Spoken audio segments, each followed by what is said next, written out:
Welcome to Golf and the Good Life, your guide to golf travel across the pond. I'm DJ Jones. He is Connor Evers. And if you have a golf trip on the calendar, but you're not the leader of the trip, or the group captain as we would call you here at H&B, well, this episode is for you.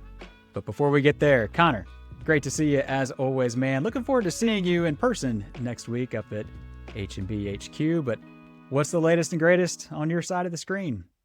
Hey, DJ, appreciate it. Yeah, all is good from across the pond. Weather is fantastic, and field reports are coming back, and folks are enjoying their time. A couple of the photos that we've received are just amazing. One of my groups from Medina Country Club, the photo they sent in was amazing. I mean, at County on Port Rush, this was now kind of middle to late-ish April into May or so, give or take, and just beautiful weather, but all good. And as we kind of enter more into the kind of core and middle part of the summer, we know links golf across the pond from a tournament standpoint is upon us. The Scottish Open and the Open Championship at Royal Birkdale as well. So fun as we enter into kind of the core golf season with the major season upon us. So all good from overseas and just what we like to look ahead for tournament golf too.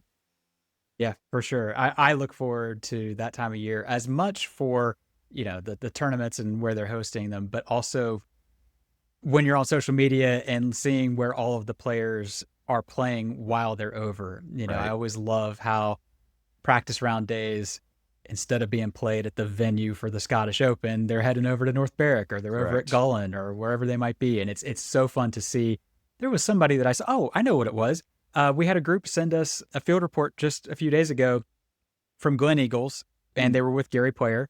And I feel like a group of ours bumps into him somewhere in Scotland, like every year. It feels like it happens all the time, but we're in that time of year and it's an exciting time for us. And speaking of field reports, I do have to give a shout out to Mark LaPierre from Quebec City. Mark says he's a longtime listener of the podcast, made his first trip to Ireland, had a pretty great variety of courses in his report. He played Ardglass, a place called Rush Golf Club that candidly I had never heard of, and I looked it up. What a great place. I got to get over there the next time I'm there. It's a 9-holer. Looks like it's right on the sea. You got to Corvallis, Portmarnock, and Jameson, but sounded like a great trip. Mark, thanks for the shout. Sounds like you came back with some friends from Ardglass. I think if anybody comes back from Ardglass having not made friends, they will have done something wrong. So it sounds like Agreed. you got the full experience. So listen, if you're out there listening and you have your own field reports, photos, stories, whatever it might be, send them our way. We would love to include them in a future episode, golf@haversham.com. But shifting back to today's episode. So Connor and I got to talking recently, and we realized that we have a lot of content, a lot of episodes that are directed toward the captain, planning tips, how to stay organized, how to keep the group momentum going, whatever it might be. But what we realized was we were missing a pretty big target, and that was for the 90% of you out there who aren't the leader of the group, how to simply be a better group member, how to be a better citizen of the trip, if you will. And so this episode is going to essentially try to hit on those topics. And I think that the key overriding theme is simply that the captain's job is, in some ways, it's a thankless one. It is a lot of work to pull these trips together. And yet at the same time, our goal for every single trip is that once the captain hits the ground, they get to enjoy it just like everyone else. They're just another person on the trip, and that the planning and all that work stops and they get to just enjoy it. So here is how you can essentially help make that happen as another member of the trip. Connor, obviously from a planning perspective, you're mostly dealing with captains, but I would imagine that you run into some things, you hear some things, captains come to you for a little bit of advice on how to navigate this stuff.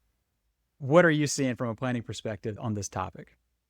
Yeah, the captain's position is very important, and it kind of what lays the groundwork and kind of the framework too of just the overall trip and who's on it. And there's a lot of decisions that go into it, but being a non-captain, you kind of try to be more appreciative of, if in a sense, of the work that the captain is going to go to, and obviously we're the ones that are at H&B and at tour operators in general. We're the ones that are planning the trips from all the nitty gritty details. And there's not as many things that the captain needs to do, but there is still a lot of work. And then it is kind of sometimes a second job, depending on how well the group members are putting deposits and giving feedback on the trip and all those good things. So it kind of stretches both ways from that perspective. But I mean, there are months and weeks in advance where they are planning these trips and figuring out what the perspective of is. If John and Mark are on the trip and maybe they've been to Ireland before, well, that captain's thinking of, oh, they've played these courses or they've been in this area, maybe let's go to somewhere else. So they're just kind of thinking of the group and overall of how happy and successful the group will be with where they go. They're fielding questions from every direction from the group, from where we want to eat, the different level of accommodations. Some people may be more budget sensitive, some may be the opposite.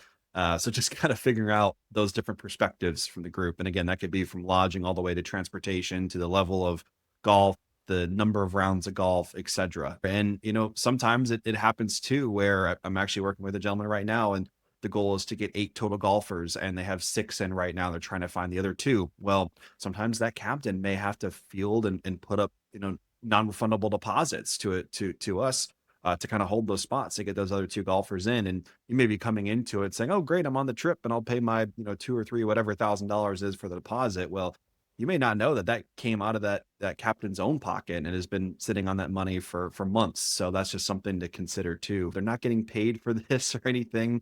Their pricing isn't less; it's the same for everyone too. So again, it does kind of feel like a second job from kind of putting everything together. So I think once you kind of understand perspective of how much work the captain actually has to do to put the dream essentially to reality, kind of take a back seat and appreciate it a little bit more for going into the trip. Great point. I mean, yes, like you said, if you're working with an expert who's handling a lot of the heavy lifting, the burden gets a little easier on the captain, but there's still a lot of work to do. If the captain's planning it on their own, there's a mountain of work. And I don't think that most folks on a trip, especially an overseas trip, can fully appreciate how much is going into it, but also how much in advance time-wise. I mean, we talk about it so often. A lot of these places, 12, 18 months, 2 years, we're getting out to. So it's not just a one and done thing where, they make a few decisions and send some emails and it's done. This is an ongoing thing for months and months at a time.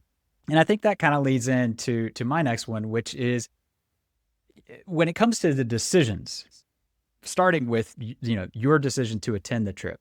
If you're in, you're in. You need to be fully in.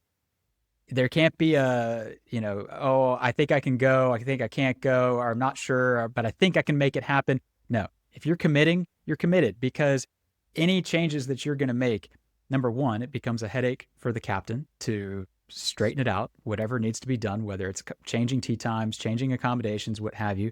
Number two, there's probably going to be some cost involved. And so you're backing out or whatever it might be because you weren't 100% in to begin with. Well, that's going to fall onto everybody. But I think the other biggie is that when decisions are made, when dates are set, when courses and hotels and whatever it might be, once that ship gets moving, it has sailed. Making changes and relitigating the choices that you've made and changing the dates and whatever it might be, that ship is too big to stop and divert once it gets going.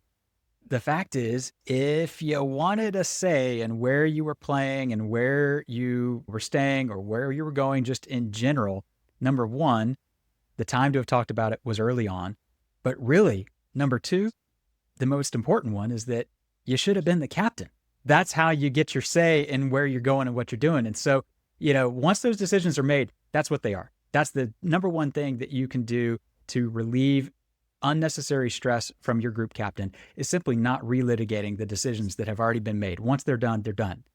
All those things do kind of, in a way, undermine the captain's planning.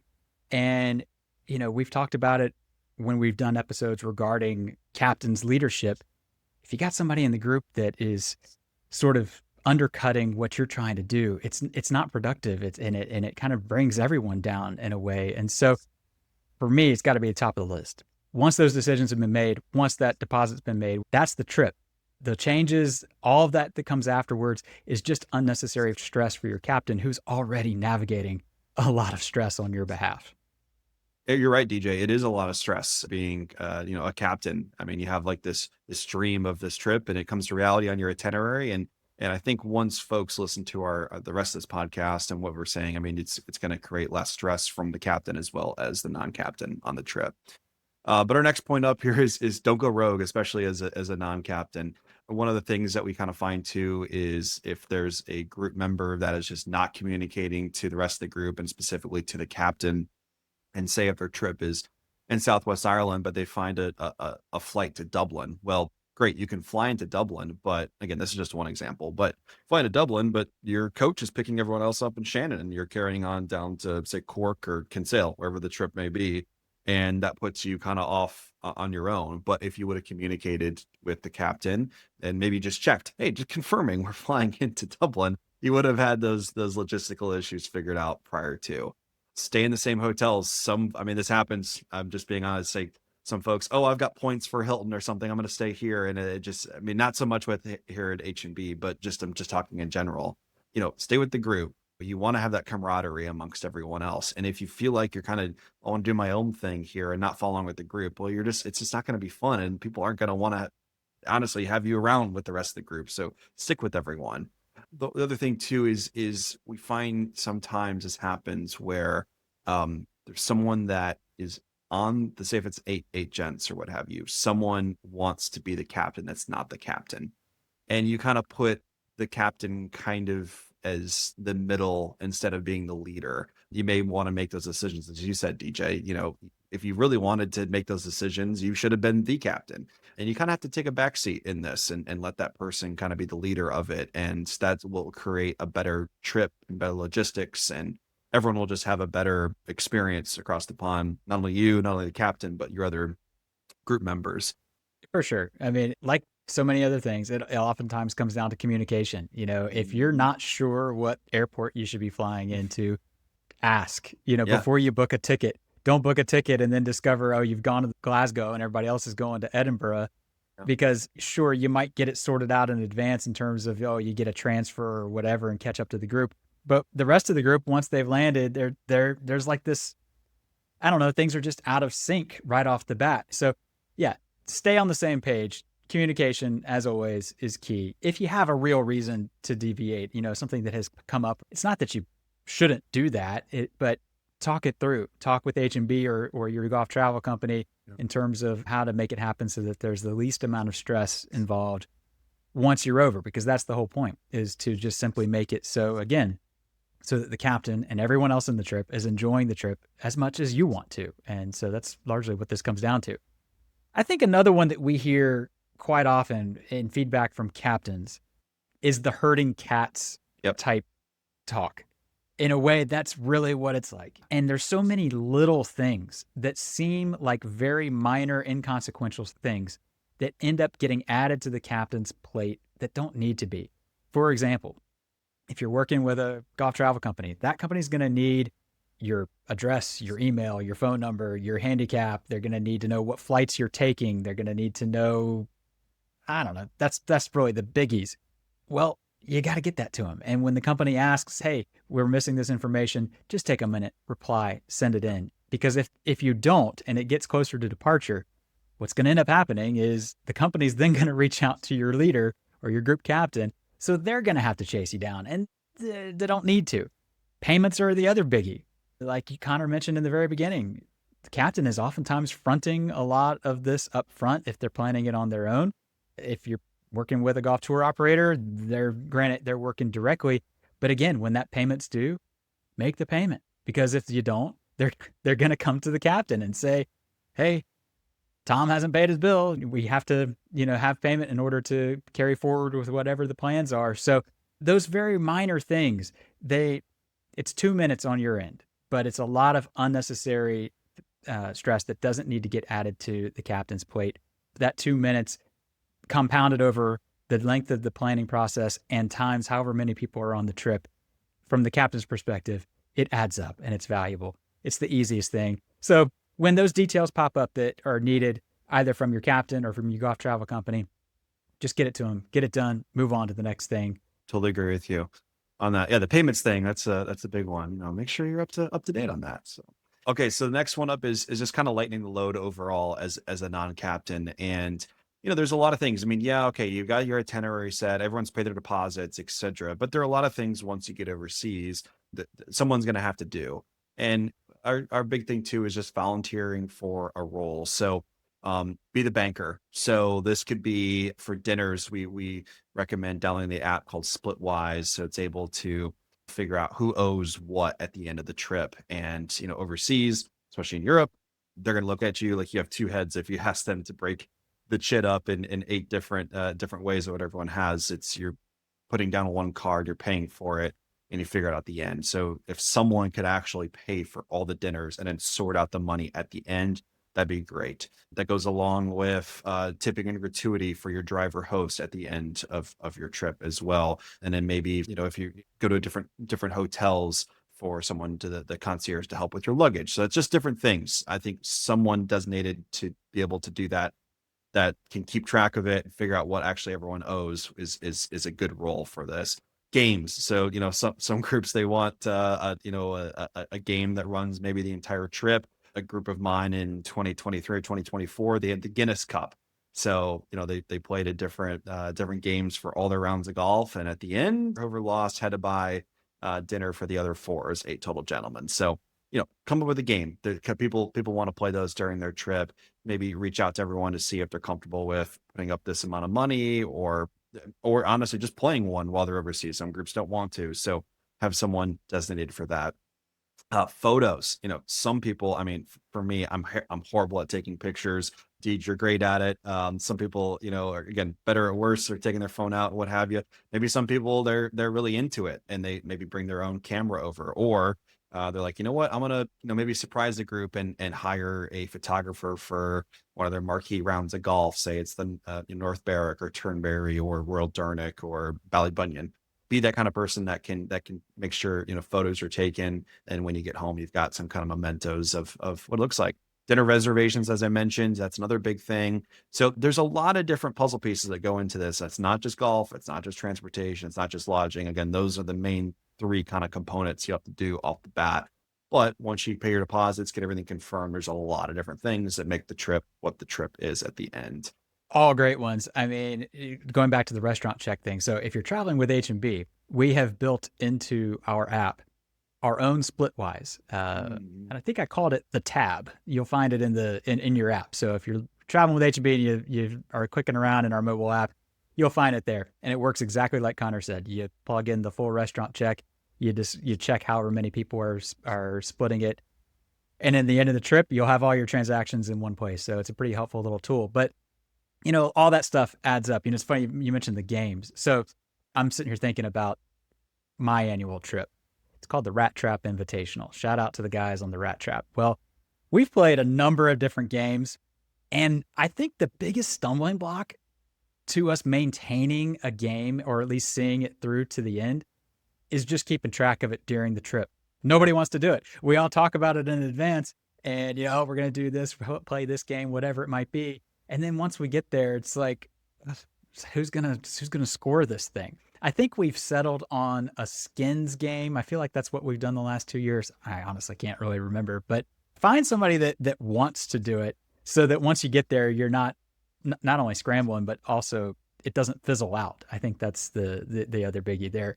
Going back to the communication thing, whether it's your captain putting together things in advance of the trip, or your golf travel company, or whoever you are working with on this, you're going to be armed going over with a lot of information, whether it's been from your text thread, whether it's in your email, or whether it's, like I said, direct communications from your golf travel company. The key is, number one, read that stuff.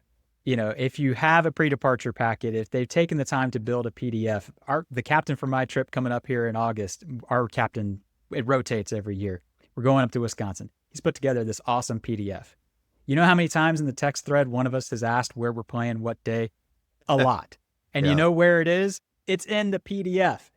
Have any of us found it, saved it, whatever? Nope. But, if we did, we'd be saving him a whole lot of time right now. And that's, so yes, take that material, read it. Even if you're just reading it on the plane, so that you know what you have, so that you know what to expect once you get over there. Most of your questions are probably answered right there. Don't ask at the dinner table the night before what you need to know for the morning when you could have read it yourself.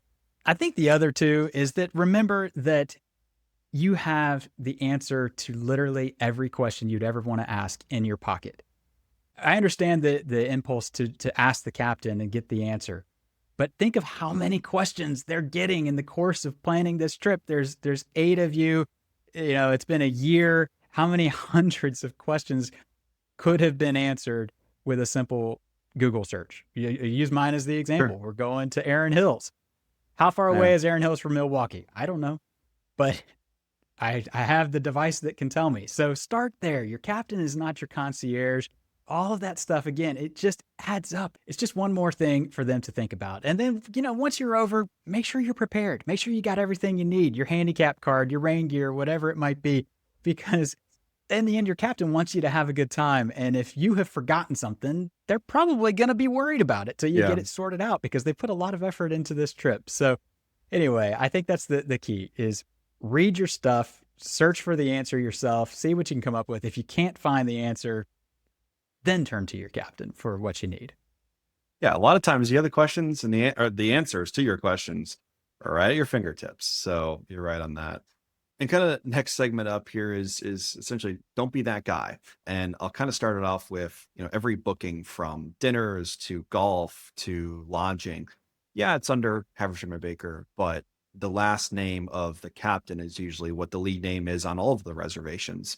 So that person is going to be kind of the leader. And if anyone that, maybe acts out that's a non-captain, it kind of represents their last name. So just kind of keep that in mind going forward. So, little things. Don't be rude to your caddy or server or your driver host. The group's going to remember that, and it reflects again poorly on your captain. It's definitely relationships, and it's not transactional, work. And you'll find that specifically once you have a caddy or just kind of feel that warm hospitality once you get overseas. And like I said, one, like kind of someone says, oh, maybe not with H&B, but say they have, oh, I've got Hilton points, I'm going to stay at this other hotel in Dublin or something like that. Well, it kind of just makes it feel a little kind of icky and not feels like a fun trip. It's kind of, seven people and one off to themselves. So that can kind of change the whole temperature of the trip. And like I said, just don't be that guy. Be a group member and don't be an individual when it comes to this. So that's kind of about it, but just don't be that guy and be like I said, be a group member and not someone that is going to stick out and do their own thing. Yeah, that's a great point. The energy of the one person, like you said, can have a big impact on the whole trip. And we covered this exact topic. I think we may have even covered in an entire episode about like who to invite on your trip, Yep. or at least maybe it was part of captain's tips or what have you. But yes, that, that one person who drains the life out of the grill room tends to Yes. do the same thing on trips. Well, Mm. don't be that person, don't bring up the topic that is going to get everybody upset and on edge and whatever. I've been there. There's no getting around it. You're in close quarters for however many days. You don't want to, wreck it over some silly little fight or whatever it might be. But more importantly, like you said, everything you're doing over there, it reflects on the entire group. It's not just you. It's bad enough that it's you, but the fact that everybody else is kind of going over and apologizing on your behalf afterward, you don't want to be that person. Nobody wants to be that person. So yeah, just, check it at the door. I think that, back to the energy thing, one thing to remember is that your captain, obviously, they've put a lot of work into this trip. They really want everyone to have a great time. Yeah. They haven't invested all this to then just have it go sideways or have one person come back thinking that it wasn't a great trip or whatever. They really, they probably volunteered because they genuinely enjoy it, but also because they want to see you enjoy the experience. And so monitor your energy. The experience is only as good as the banter on the coach.